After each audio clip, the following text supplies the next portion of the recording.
Hello बच्चों, let's read the question. Assertion A. The escape velocity of planet A and B are same, but A and B are of unequal mass. Reason are the product of their mass and radius must be same. M1 R1 equals M2 R2. In the light of the above statement, choose the most appropriate answer from the option given below. First, A is correct but R is not correct. Second, both A and R are correct but R is the correct explanation of A.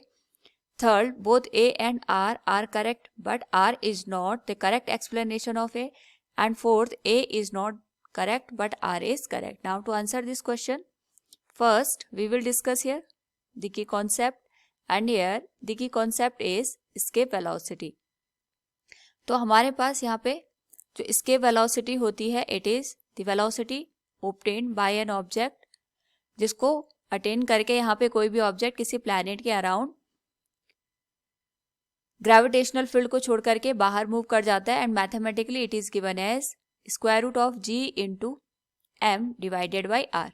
Here m is the mass of the planet and r is the distance between centre of the planet and object. और यहाँ पे according to the assertion part, the escape velocity of planet A and B are same, but A and B are of the unequal masses.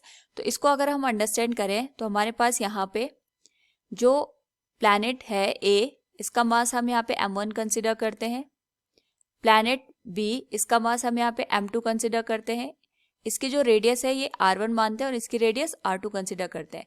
तो इसके velocity for A will be given as square root of G into mass of A divided by radius of A, and escape velocity for B will be square root of g into mass of B divided by radius of B.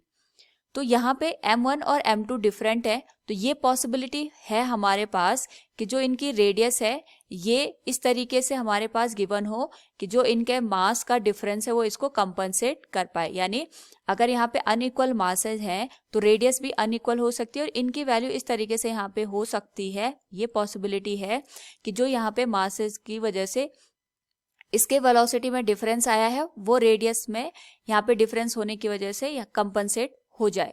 तो इस वजह से हम यहाँ पे कह सकते हैं इट इज पॉसिबल दैट कि जो हमारे पास ए की इसके वेलोसिटी होगी it may be equal to the इसके वेलोसिटी ऑफ बी.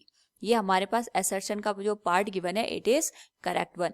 अगर हम बात करें यहाँ पे रीजन की, तो जो रीजन पार्ट है इसमें हमसे कहा गया है the product of their mass and radius must be same. तो इसको हम यहाँ पे इस तरीके से समझ सकते हैं कि जो हमने यहाँ पे A और B की इसके वेलोसिटी ली है इनका हम रेशियो ले लेते हैं. ये हमारे पास A आ गया, इसकी जो रेडियस है R1 है, और ये हमारे पास प्लैनेट आ गया B, इसकी जो रेडियस है इट इज R2. इसके velocity VE will be given as square root of G into M1 by R1. और ये हमारे पास A के लिए इसके वेलोसिटी आ गई. इसी तरीके से जो इसके वेलोसिटी आएगी B के लिए it will be square root of G into M2 divided by R2.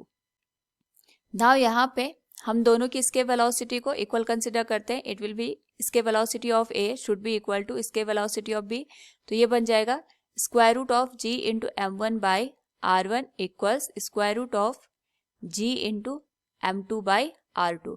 Square root से स्क्वायर रूट कैंसिल, G से G कैंसिल हो जाएगा. तो यहाँ पे पॉसिबिलिटी हो जाएगी M1 R2 equals M2 R1. यानी अगर हमारे पास दोनों की इसके वेलोसिटी सेम है उस कंडीशन में एक के मास का जो प्रोडक्ट आएगा दूसरे की रेडियस के साथ वो यहाँ पे इक्वल होना चाहिए, तभी जाके हमारे पास जो इसके वेलोसिटी है वो इक्वल हो सकती है. तो हम ये कह सकते हैं यहाँ पे M1 R2 should be equal to M2 R1 और M1 R1 should be equal to M2 R2, तभी जाके हमारे पास यहाँ पे जो इसके वेलोसिटी की कंडीशन है वो सेटिस्फाई हो सकती है. So from the given question we can say here हमारे पास यहाँ पे जो असर्शन का पार्ट है that is correct but the part of the reason is incorrect one. So from the given option A is correct but R is not correct. Option A will be the correct answer. Hope all you understood it. Thank you and best of luck.